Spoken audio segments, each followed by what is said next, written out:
My name is Jason Lang, and I'm joined by Diana Perry.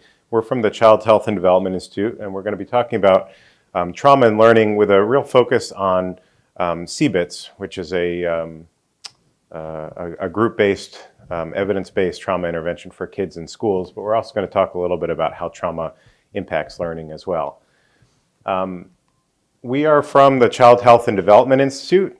We're an independent nonprofit in Farmington, and we work to improve the quality of health, mental health, and other services that kids in Connecticut get by bringing research, evidence-based practices, best practices, developing new models, and making that work in communities and schools and community-based providers.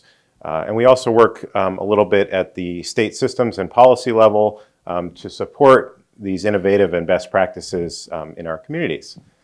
So a lot of the work that we do is, especially in mental health, involves trauma. And so we're going to talk a little bit about trauma, how it impacts learning, and then some resources for schools. So the word trauma means a lot of different things to a lot of different people.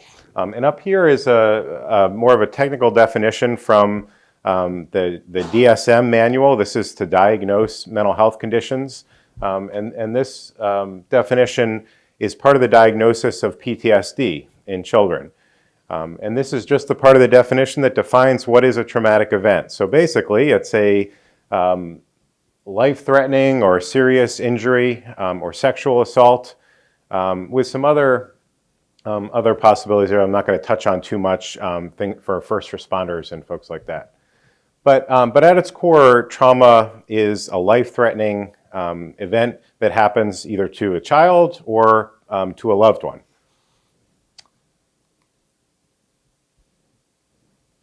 So when a child experiences a potentially traumatic event, it can have a broad range of consequences.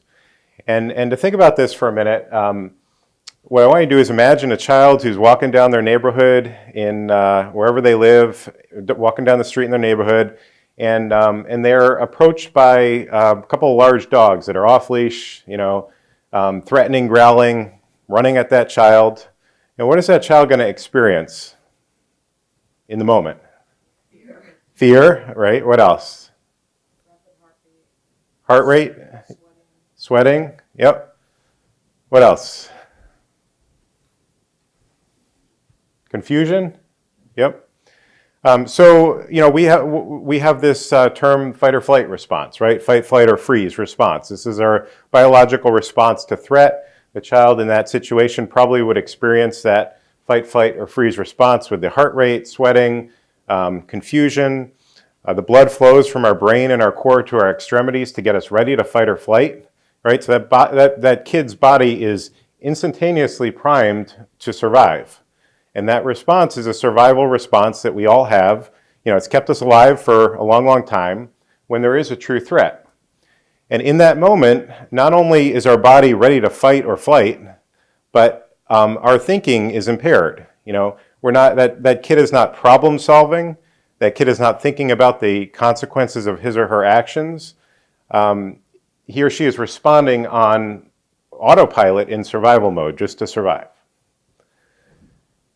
And that response is not within his or her control. It just happens in that moment. If the dogs are, coming up, attacking him or her or whatever, he's trying to survive. And then let's say, the owner pulls the dogs away or the kid runs away, scares the dogs off.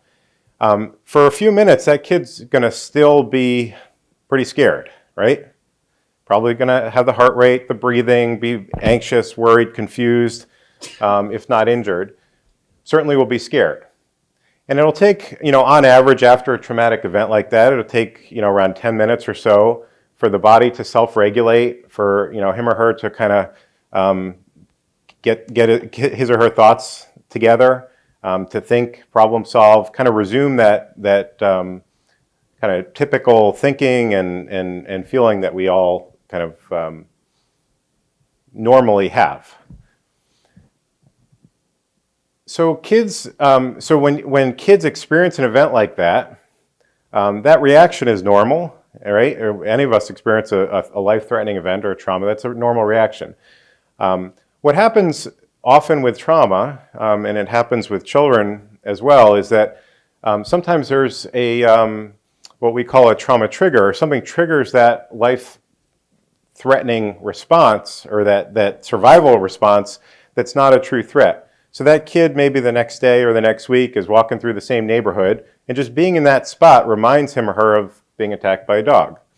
And he feels that survival response. Maybe he's watching TV and sees a dog on TV, and all of a sudden he has thoughts about that attack. The same types of survival response happen regardless of the trauma. So if we have a kid who lives in a home where there's domestic violence, and how does domestic violence often start? Name calling, yelling, arguing. Then it might escalate into physical, pushing, shoving, and perhaps could escalate from there into more serious or dangerous physical violence or weapons. But it often starts with arguing or name calling or loud voices. And so children who live in homes with with exposure to domestic violence may be very sensitive to things like yelling and name calling and loud voices. And sometimes they are triggered by those events. So, I've heard many examples of kids in a classroom who have a teacher who happens to be a yeller. And sometimes kids who have a history of domestic violence exposure or physical abuse feel really anxious. They go into that survival response when people start yelling or loud voices. So there are a number of other types of these trauma triggers that we call them. Another real common one for kids who've been physically abused or sexually abused is somebody being in their space or even touching them. Kids may be kids who've been physically or sexually abused may be very sensitive to that, even having somebody just within a couple feet of them. And for any of us, if I walk over a little bit close, how do you feel? feel okay, but a little bit, you probably get a little bit uncomfortable having somebody you don't know get into your space. And that's true for all of us. I do these trainings with police officers. I walk up to a police officer and they tell me, it's a little bit uncomfortable. Now, even somebody that when you have a child who's been victimized or physically or sexually, having somebody close can really be threatening, and it can, sometimes give them that survival response. Putting a hand on a shoulder, it's often a very well-meaning gesture. You're trying to comfort, but for some people very sensitive to touch, that can be threatening. And there's lots of other cues. It could be smells, sounds, sights. I had one girl who I saw that got into her Medicab to come to a therapy appointment. The cab driver was wearing a cologne of a man who had sexually abused her. And so she got into the cab and she felt like she was about to get abused again, even though she knew that the cab driver, was harmless. Ultimately, it really felt like that was going to happen. Another example where a boy who actually did really well for the most part in school, except for one class, in his math class, and he was always acting up, kind of out of control, mouthing off to the teacher. And it turned out after several months where the kid got some screening that he had been sexually abused, and he'd been sexually abused by a male who physically resembled his math teacher. And so every time he was in that math class, he was kind of, on alert.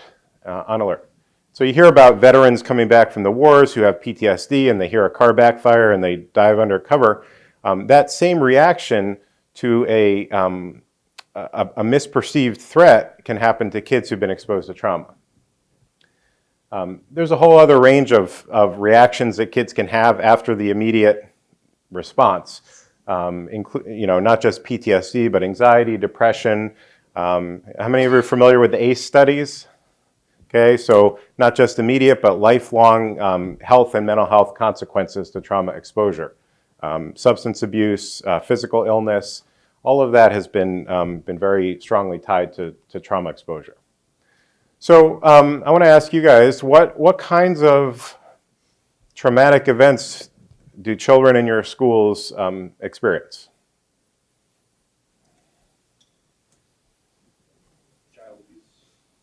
Child abuse, okay. Physical abuse, sexual abuse? Neglect, okay. I see young people have a lot of subsets of like exposure to community violence, subsets of PTSD. Okay, so community violence, yep. Incarcerated parent. Okay, having parents incarcerated. I'm just going to repeat them in case everybody can't hear, but yeah. Death of an instructor or parent, yep, or loved one, sure. Trauma removal. Removal from the home, From the home. yep, put into foster care or foster home. Same day, maybe. Mm-hmm. Immigration. Okay, immigration trauma, yep. Racism. Racism, Poverty. poverty. Yeah. So, yes, there are a lot, and actually we're going to give you some additional ones here. There are a lot of different things that kids experience. A lot of things that are traumatic or potentially traumatic. And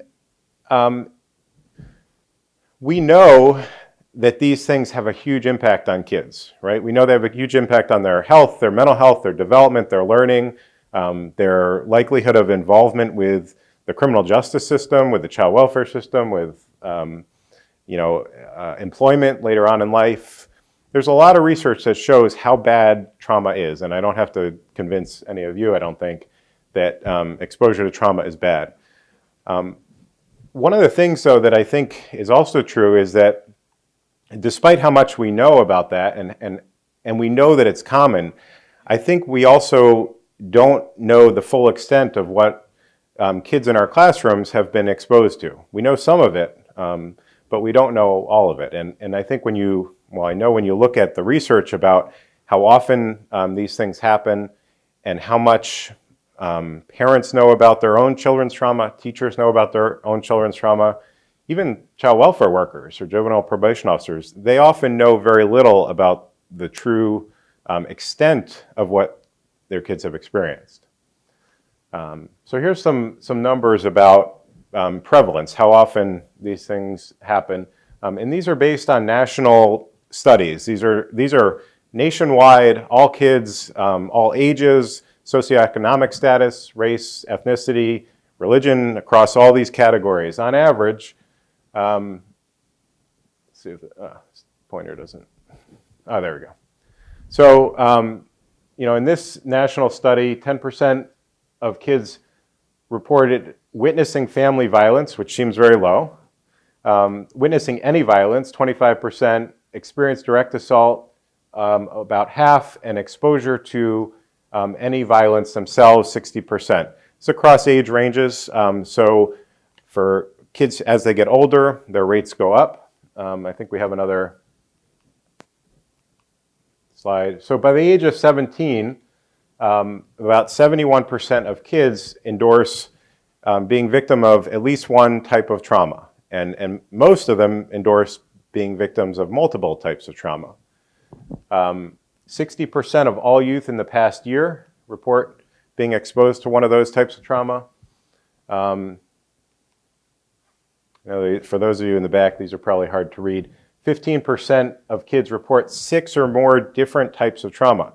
And that's not 6 incidences of trauma, that's 6 different types, like physical abuse, sexual abuse, death of a loved one, car accident, fire, natural disaster, 6 different types. Sexual abuse, 1 out of 4 girls will be sexually abused by the age of 18, and almost 1 out of 5 boys will be sexually abused. We've all probably had children who we knew had been abused, but I would wager to say that we don't know in our schools and in our classrooms which 25% or so, or 20% of boys have been sexually abused.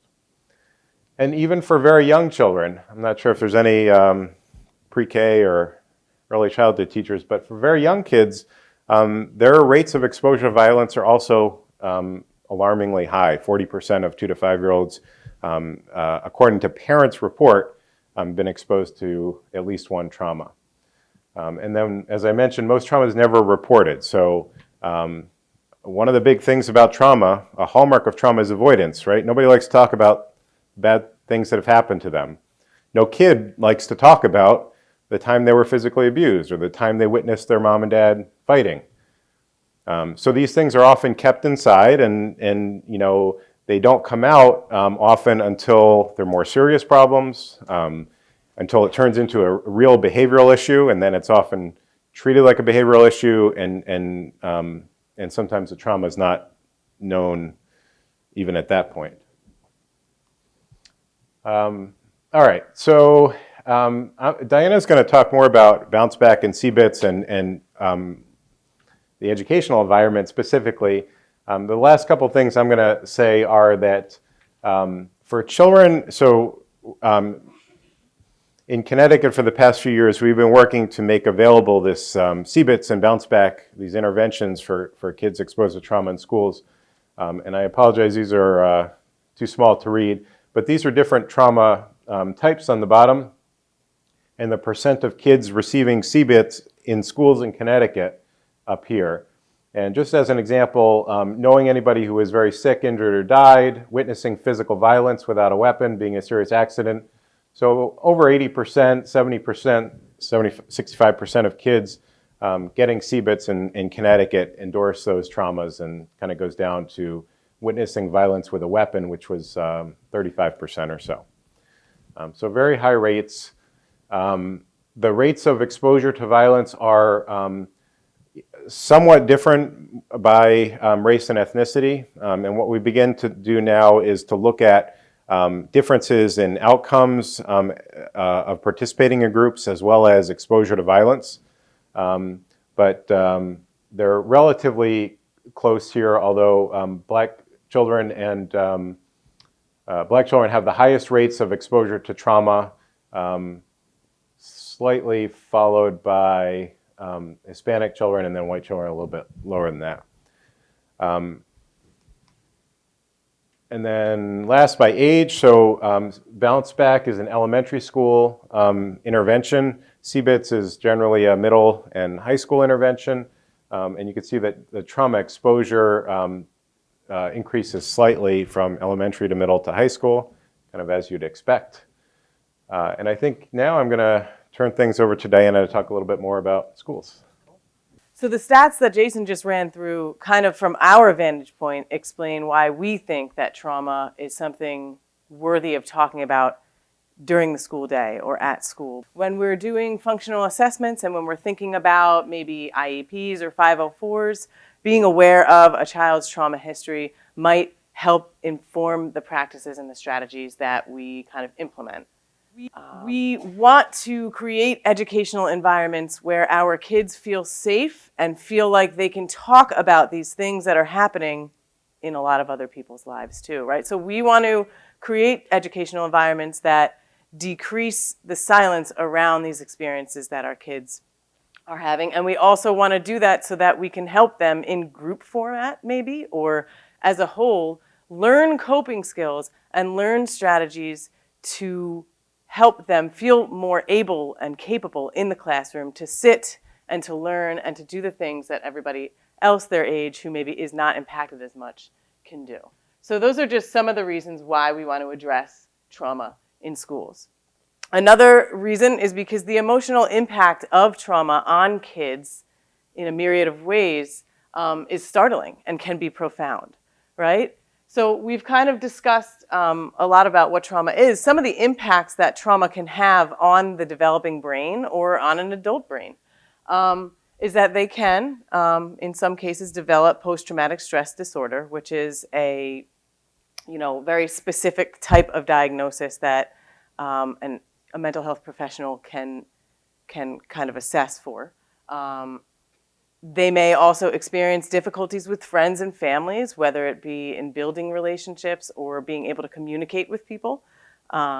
They may have emotional or behavioral things crop up. The older a person gets, without an awareness of, wow, I've experienced trauma in my life, and maybe that is why I am reacting to my environment and to my social support network the way that I am, they can develop other types of coping skills to mask the ways that they are impacted. They might develop substance use disorders. They might develop aggressive behaviors.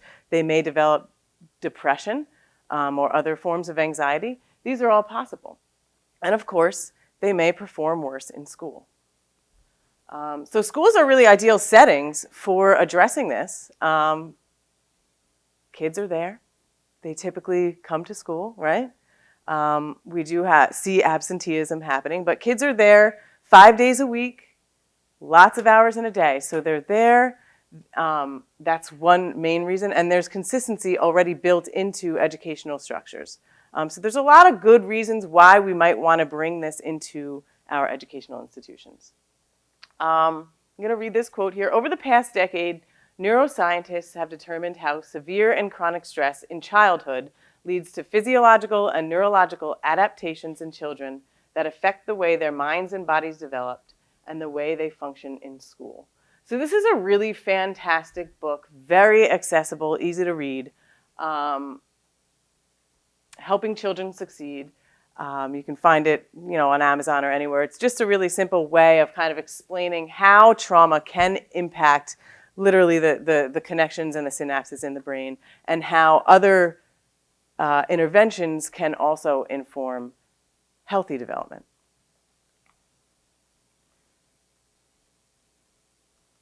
So just some of the things that undiagnosed, untreated, unsupported trauma can lead to. We have lots of research showing that there can be decreased IQ and reading ability, an increase in suspensions and expulsions, an increase in absenteeism, a decrease in GPA, and a decrease in the ability to graduate high school. Now, this is not because kids who experience trauma are not as intelligent, or kids who experience trauma cannot excel the way kids that haven't. It's just because sometimes the brain can be impacted, and if it's not understood by kids and communities, children who have lots of skills and talents might be expending all of their energy just trying to work within the way that their brain is currently working, right? Within that fight or flight system that Jason kind of mentioned before. So we're going to talk about that a little bit right now, if I can figure out how to use this. Okay, so this is a picture of the brain, right? Very simple picture. Right in here, the amygdala, there's two of them, and the hippocampus. Those are kind of like in the very middle of the brain, some of the first parts of the brain to develop. And that is where emotions are processed. So if a child watches his mom and dad get in a physical altercation the night before school, right? Typically what would happen in that situation is the amygdala would start firing immediately, right? So that is kind of telling the brain, there is something happening, right? You have a choice to make in how you want to experience it, right? And for a lot of kids who are impacted or who are experiencing trauma or a very high stressful experience, that kind of turns on, right? It reminds them of other times in their life when they might have felt afraid or needed to protect themselves, and they are in that fight, flight, or freeze moment. What it does is it helps the hippocampus remember, okay, now this is what it's like. I remember feeling afraid before. I'm going to turn on. This is what I did. I fought. I ran away. I hid, whatever the case may be, right? The problem that happens is for our kids who experience traumatic stress, experience trauma, and don't have the skills or the supports to calm down afterwards, what happens is that response, that aroused way of being in the world stays on, right? It takes a lot longer for them to learn how to, or to let their bodies cool down. So they come into our schools kind of already in that mode, right? Because they never kind of figured out, or their brains never had the appropriate amount of time to calm themselves down. So they're already kind of a little bit at a disadvantage when they walk into our classrooms because their brain's so focused on surviving, on scanning and making sure that I'm safe or figuring out what I'm going to do if I'm not, or getting ready to protect myself if somebody looks at me the wrong way, right? So that's what their brain is busy doing.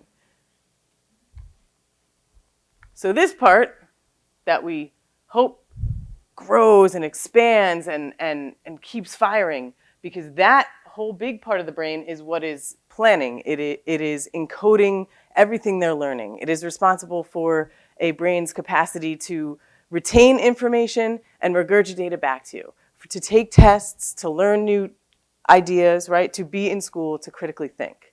So if a brain or a classroom full of minds who has been exposed to trauma is unable to sit and access the frontal part of their brain, this prefrontal cortex, this whole region, it's at a disadvantage. Not because it cannot do the work or do the tasks, that part of the brain, but it's too busy reacting and responding to its environment. So this is a quote from Martine, a 6th grader who went through the CBITS program. And what it says is, "One night several years ago, I saw men shooting at each other, people running to hide. I was scared and I thought I was going to die. After this happened, I started to have nightmares." Very typical. "I felt scared all the time. I couldn't concentrate in class like I could before. I had thoughts that something bad could happen to me. I started to get in a lot of fights at school and with my siblings."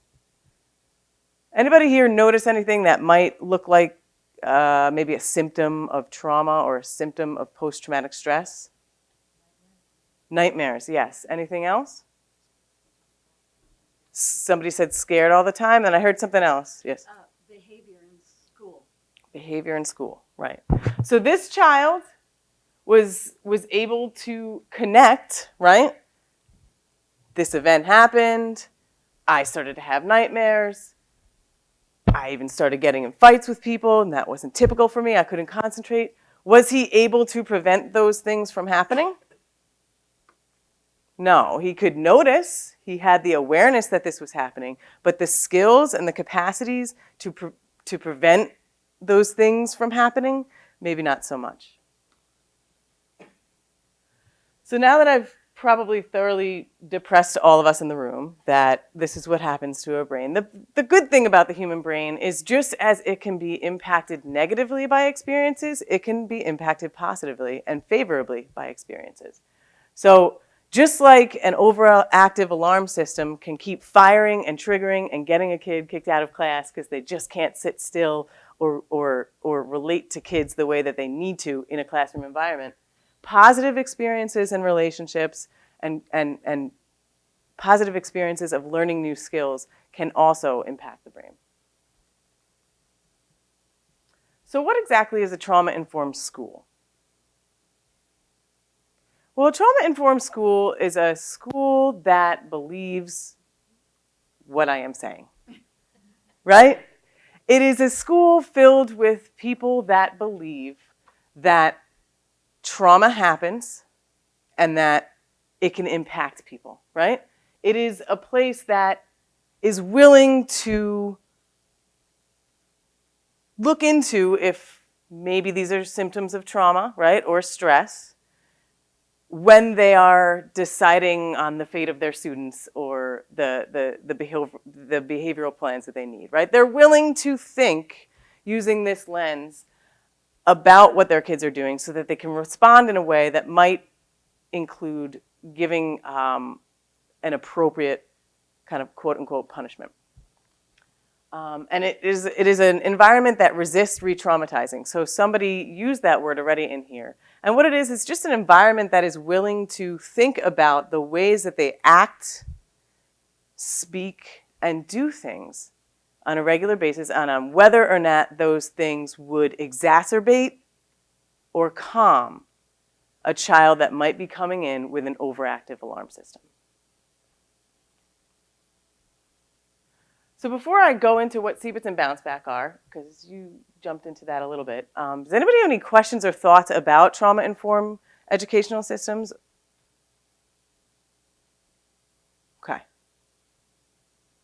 So what are CBITS and bounce back? So CBITS and bounce back are manualized group treatment options that a lot of school districts and schools within the state of Connecticut and throughout the nation are offering students. What they are 10-week groups. CBITS is geared toward older kids, so anybody from about 5th grade on. And bounce back is geared toward younger kids. So we've seen kids as young as pre-K, but typically it's for kind of the K through 4 or 5 range. It also incorporates 1 to 3 individual sessions. So in addition to the group structure and education that the kids receive, they also receive individualized treatment focused on helping them kind of understand the link between trauma and their behaviors. It also has options for parent sessions and teacher sessions. So the teacher sessions often look like professional development trainings that go over kind of trauma 101, what to look for, and a little bit of de-escalation, how to kind of work with a kid who you think might have trauma. And then the parent sessions are just basically focused on giving parents whose kids are in the group all the information about what the child is learning so that they can help communicate about those things at home as well. What does CBITS stand for? What does it stand for? Cognitive behavioral intervention for trauma in the schools. Blah, CBITS, yeah. Yes. So the main goals of these groups are to reduce the reactions that the kids are expressing. So to reduce symptoms of PTSD, anxiety, and depression. Other kind of just as important things that CBITS and Bounce Back tries to do is build resilience among kids. So instead of focusing on the negative things that they're doing, the disruptive behaviors, right? Trying to teach them how this is all going to help inform them in a more positive way in the future. So building hope and building resiliency and building peer and parent support. So somebody spoke before about how trauma can be kind of isolating and people can be a little bit secretive about it. So this is a group environment where everybody's talking about how we're all here because we experienced trauma. And the whole group is designed to help this group of kids kind of develop and form a bond because of that. This is basically what we teach in CBITS or Bounce Back. And I think as we go through some of the other things that we teach in CBITS and Bounce Back, educators in the room will see how these are lessons that can be taught in a classroom setting as well. So basically what we try to say is that stress or trauma happens, and this is us, and it impacts what we think, how we feel, and what we do. And we say that we are going to be in this group because we want to help you start thinking more clearly, feeling a little bit better, and doing things that you should be doing or that other kids your age are doing. We also provide psychoeducation. Why do we do that? Because unless a kid or a person knows what's going on or has the language to talk about what's going on, there's only so much that they can do, right? So we do give kids psychoeducation. This is trauma. These are the symptoms of trauma. Because we want to make it a normal thing for them to have this language to explain what's going on for themselves. So we do that to reduce stigma, to build support, and to increase parent and child communication. We also send handouts home, and we ask kids to kind of go through their little reactions list to parents to kind of help build that family support and family understanding. We also do relaxation training, basically to help kids regulate. We will use bubbles, we'll do deep breathing, we'll do guided muscle relaxation, all sorts of kind of calming strategies designed to help kids understand that when they are feeling keyed up, there are X, Y, and Z things that they can do to kind of calm and slow themselves down. These are also often incorporated into people's behavioral plans during the school day. So for a lot of our kids will be able to go to a quiet place and use a stress ball, or go to a quiet place and breathe deeply for a minute. We try to help our classrooms and our teachers and our administrators understand that these aren't just things that they're going to do in the group. These are things that if they were allowed to do consistently, they will gain more control over regulating themselves. This is a feelings thermometer. So what this is, it's just like a regular thermometer, right? What it says is, depending on where you are on a thermometer, that is a different intensity of a feeling. So this is an example of, how different people can rate themselves differently on the feelings thermometer. So what I might rate a 7 might be a 1 for you or a 10 for you, depending on where you are on your feelings thermometer. And we have them kind of go through the course of their day and rate themselves. Like if they got in a fight, well, where were you at then, and where are you at now? And we teach this to teachers as well as to parents. And it's a good way of kind of helping kids have language for expressing like where they are and where they hope to be with their feelings. We also use cognitive therapy. And what that basically is focused on is helping children look at the way that they're thinking, process the way that they're thinking, and identify if they would like to alter that at all, or if they would like to keep it that way. Basically, what this is designed to help kids do is to look at life in a more realistic way. Because if there's anything that like I've learned about kids who have experienced trauma, is that the way that they see themselves and the people in their life and the world around them, a lot of times is different, and frankly is bleak, is frightening. So the world is a dangerous place. I am not a good person. I deserve bad things to happen to me. You are going to hurt me. Adults cannot protect me, right? So these are common ways of thinking that our kids who have experienced trauma or stress can think about the world and themselves. And what we try to do is we try to do a whole bunch of different activities to help them challenge that way of thinking. Not to tell them that it's wrong, to help them understand where it came from, and to help them assess whether or not that way of thinking is helping them currently, right? So you might need to think you're unsafe if your parents are fighting downstairs and there's knives in the kitchen. That would be an appropriate thought to have. I am not safe. My parents are angry, right? But if you come into school the next day and you have a very, very safe teacher trying to check in on your homework, right? You would want to be able to distinguish your different environments and not have that same way of thinking about people. People are unsafe. This person's going to hurt me, right? You wouldn't want that interrupting your everyday life. We also do a lot of social problem solving, because what we find is that our kids who have experienced trauma and stress, actually, they've survived a lot of bad things, right? And so in some ways, even though they might be expressing themselves inappropriately, or in some ways maybe their minds aren't working the same way others, they actually have survived this long in some pretty negative circumstances. And so they probably do have ways of problem solving. It's just the rigidity that might come in certain situations that might not allow them to access that, in all realms of their life. So we try to teach children to brainstorm, weigh pluses and minuses, and I think that we can all agree that if kids could do this more often on a daily basis in our schools, right, in our classrooms in general would probably be a little bit more calmer and a little bit more peaceful, because kids would be accessing and being able to make better decisions. We also do exposure work. Basically, this is the part where we actually have kids talk talk through their trauma experiences with a trained clinician.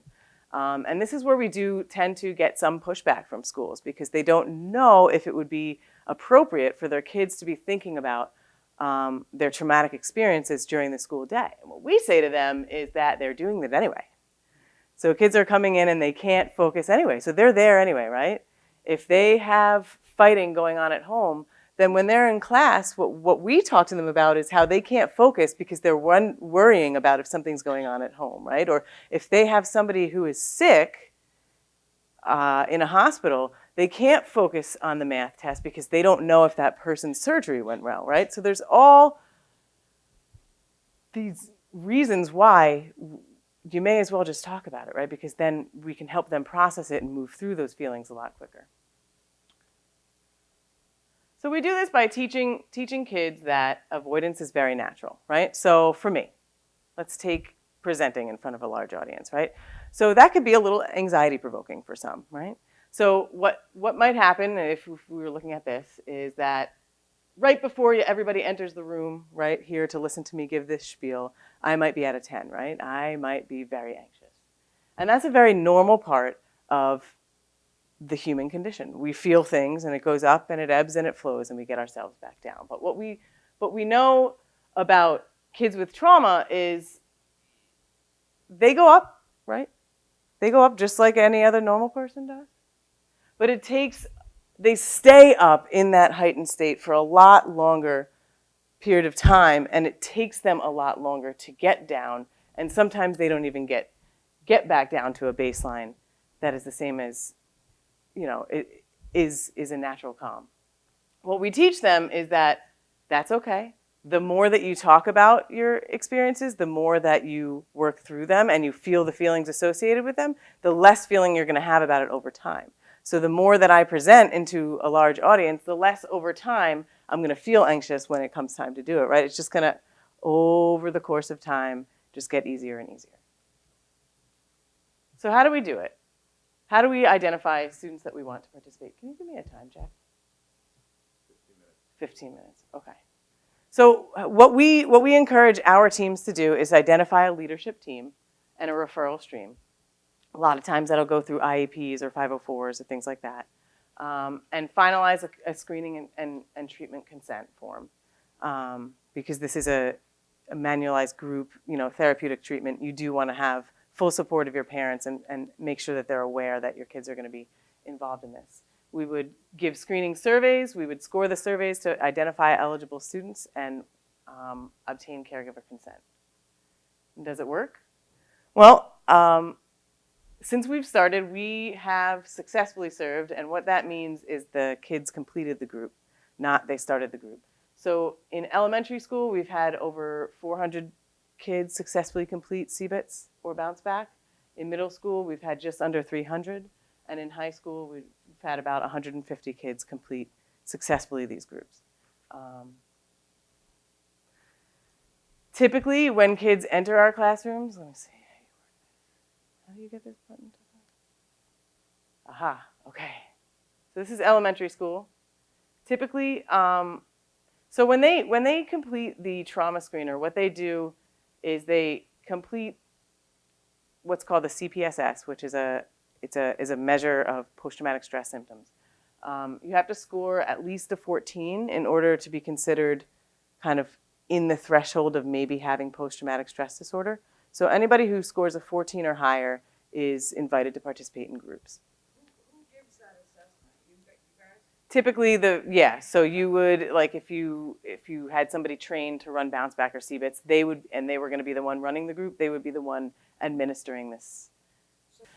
The cool thing about this is really if somebody decides they want to offer this in their school, it's you looking at your strengths and your structure and your different ways that you think your particular school would find kids, and the choice is up to you. No. So some choose to only have social worker caseloads. Everybody gets screened, right? Or some identify classrooms that seem to have a lot of kids that are acting out, right? And they might decide they want to screen that entire classroom. Others might only go through the 504 plan. It's really depends on your structure of your school and how you see it fitting in. What we've seen is that on average, before entering the group, our elementary kids are scoring about 24.4, which is about 10 points higher than it would need to be for them to enter into the group. Our middle schoolers about just under 24, 23.9, and again, our high schoolers also 24.4. So about 10 points higher than like a clinical range for post-traumatic stress is what our kids are entering into the group. And afterwards, the post scores, elementary school on average, they're scoring below the threshold. So we see a lot of success in our elementary schoolers of getting them subclinical range by the time the 10-week group ends, which is fantastic. Same with our middle schoolers, 13.6 right under. Our high schoolers, we're still working on this. they remain on average a little bit above the threshold, but they still have a difference of about 7 by the time that they leave the group, which is significant. Yeah. Something about high school, isn't there?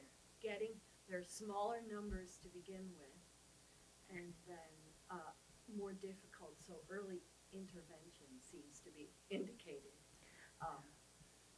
to get, the sooner you get to these kids. It's true, but even our scores with the high schoolers, even though the N is a lot lower, still shows that if we can adapt the model, right, so that more high schoolers would be able to attend to the material. comfortable. Yes, Yeah. exactly. Are you administering this during the school day? During the school day. Okay. Yes. So How what we long is the session? well, it is designed to fit into a 45-minute class period. However, some go to about an hour. It really depends on the structure of the school. And again, why do we do it during the school day? Because that's when kids are there. They have a bus that brings them there and a bus or something that takes them home.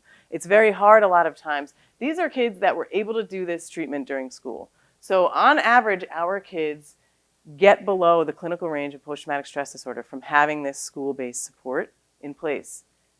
The reason this CBITS and Bounce Back were created was because kids can't always get to treatment even if they and their families want it, right? If it's transportation, if it's insurance, if it's time, if it's whatever the case may be, a lot of our kids were not receiving supports. So they didn't have the opportunity to decrease these symptoms and have a better shot at academic functioning, right? So, yes, ma'am. So you would find the screener, it is open source, so you could probably Google CPSS. You could also go to our website, and the website will be at the end of this presentation. So some other outcomes is just awareness. Our teachers, our parents, our communities, our school staff, everyone from administrative assistants to principals. Communities that are bringing these groups tend to have and report and increase awareness of what trauma and what stress are and what the possible impacts can be on their kids. And that's great for communities to have that awareness. In Connecticut, currently we have 110 clinicians trained in either CBITS, Bounce Back, or both throughout the state of Connecticut. More than 850 children have successfully completed since we started in 2014. 94% of our caregivers respond that they are satisfied and happy that their child was enrolled in this program. And we have 6 CBITS and 4 Bounce Back trainers available throughout the state to help kind of increase the amount of schools and districts that have this opportunity. You have to have parental consent for a minor. So if there is an 18-year-old that is interested in CBITS and Bounce Back, they can consent for themselves. And so this is something that as a state, as actually nationally, we're trying to address this, because this is absolutely right.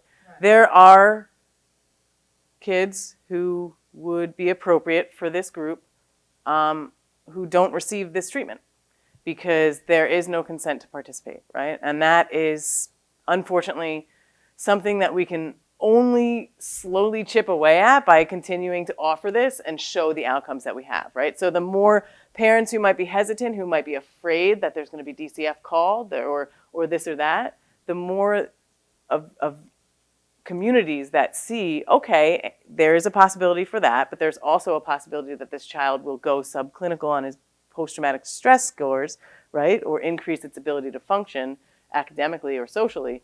We try to focus more on those positives to just keep people invested and interested, but that's a really solid point. So, I mean, as far as what we do as a statewide initiative, we don't look longitudinally. So we don't go 3 or 6 months back into it. We do encourage clinicians who are working with kids off of their caseloads, right, to continue to screen them and identify if their symptoms have increased or decreased. But as far as what we do, we only require that a clinician within our statewide initiative does a screener pre and post treatment. So I mentioned the statewide initiative a little bit just before, and I know that we are running out of time and lunch is next, so I don't want to keep y'all here any later than 11:30. In the back, when you leave this, when you leave our little room right to the left, there are some brochures about the CBITS initiative, the statewide initiative that's funded by DCF in the state of Connecticut. It also has information. You would contact me. I can get you a welcome packet and application that more so outlines all of the support that we provide. But basically what we do is we provide implementation support to schools or districts that are interested in bringing these groups in. So we'll come in and kind of talk to administrators, staff, whomever, talk about how to ensure optimal outcomes, right? How to do the screeners, how to enter the data. And we provide support and sustainability funding throughout the process.